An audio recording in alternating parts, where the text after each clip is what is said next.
kita mau masuk sholat zuhur misalnya. Sebelum zuhur itu ada sholat sunnah. Ada 4 rakaat. Bisa dibagi 2 rakaat, 2 rakaat. Kalau nggak sempat waktunya untuk 4, bisa 2. Hadis Ibnu Umar. Sebelum asar ada 4 rakaat. Rahimallahu imra'an shalla qabla al-'asri arba'an. Misal salat mutlak. Malam misalnya ada tahajud. Kita ingin coba bangun tahajud. Nggak usah yang tinggi-tinggi dulu. 2 rakaat aja dulu. Ya, 2 rakaat untuk melatih kenyamanan hati dan fisik kita. Jangan dipaksakan dulu. Malam ini 11, besoknya berhenti. Ya. Dan nggak usah panjang-panjang dulu. Saya selalu mengatakan kalau pengen tahajud dimulai, maka mulai dengan 2 rakaat tahajud, 1 witir. Ya, dan gunakan surah paling favorit yang bisa kita ucapkan, kita bisa bacakan. 3 kul kan? Dari wajahnya tuh kelihatan. Rakaat pertama, qul a'udzu birabbil falaq, al-falaq. Ya kan? Antum kan nggak jauh dari Al-Asr, An-Nasr, Al-Kautsar, Al-Falaq, An-Nas, Al-Ikhlas. Pada ikhlas semua tuh. An-Nas. Tutup witir dengan 1 rakaat, Al-Ikhlas. Ikhlas. Saking ikhlasnya cuma 1 gitu ya. Oke. Oke. Coba dulu itu. Sampai jiwa kita merasa bosan, nyaman jiwanya. Tapi kan kita mulai merasa bosan, masa ini terus? Besok kan jadi naik kan? Jadi 4, terus tambah ad-duha, al-insyirah. Lama-lama menikmati. Nah, ketika menikmati itu yang disebut dengan halawatul iman, nikmatnya beriman. Sudah pengen pindah surat. Kalau para penghafal Quran tuh adik-adik RKM biasanya murajaah. Al-Baqarah, Ali Imran, An-Nisa, biasa. Tapi kalau sudah paham esensi tahajud, yang dibaca itu kadang, kalau sudah mengerti, surat yang sesuai dengan kebutuhannya. Itu tingkat tertingginya. Misal, sedang ada persoalan yang berat ke jiwa. Nggak harus tinggi-tinggi. Baca rakaat pertama ad-duha, kedua al-insyirah.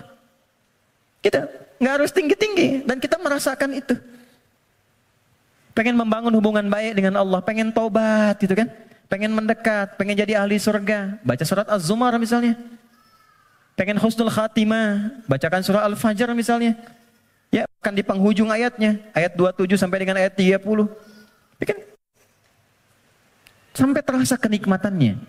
Itu yang dimaksud dengan wa yuqimunas shalah. Dan tunaikan dengan khusyuk, dengan merasakan itu.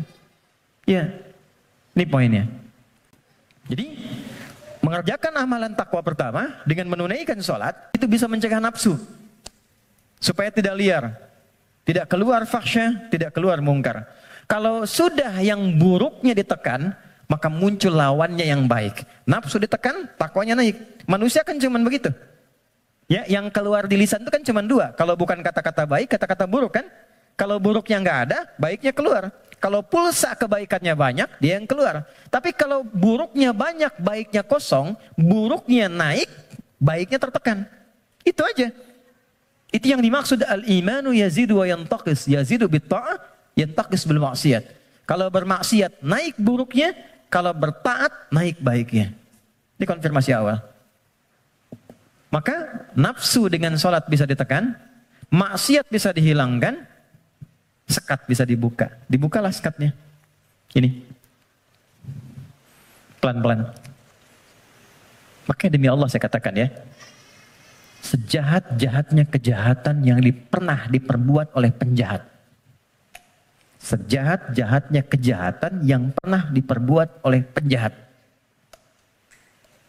Itu akan sirna dan tuntas dengan menunaikan sholat yang benar ditunaikan. Karena itu hal pertama yang dilakukan oleh orang-orang yang ingin membuka lembaran hidupnya dan dia bangun hubungan baik. Demi Allah saya katakan, sholat. Larinya ke masjid.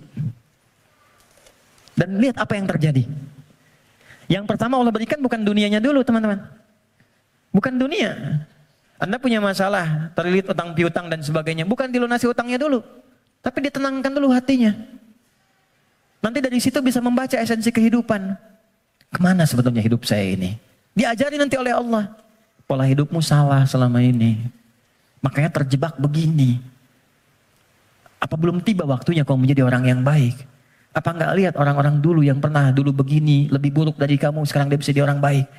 Maka ditampakkan kisah si fulan, si fulan, si fulan. Enggak sengaja lihat YouTube, keluarnya malah sesuai dengan apa yang kita butuhkan. Dibuka. Nanti setelah sadar, keluar air mata tuh. Tenang, lapang, tiba-tiba ada orang datang di samping. Yang sudah lama enggak kita kenal tuh. Kata orang teman lama, bro, kamu kemana aja? Lama. Apa pekerjaan sekarang? Cerita ngobrol, udah ikut saya aja. Pelan-pelan ikut berubah, masalah selesai tanpa terasa.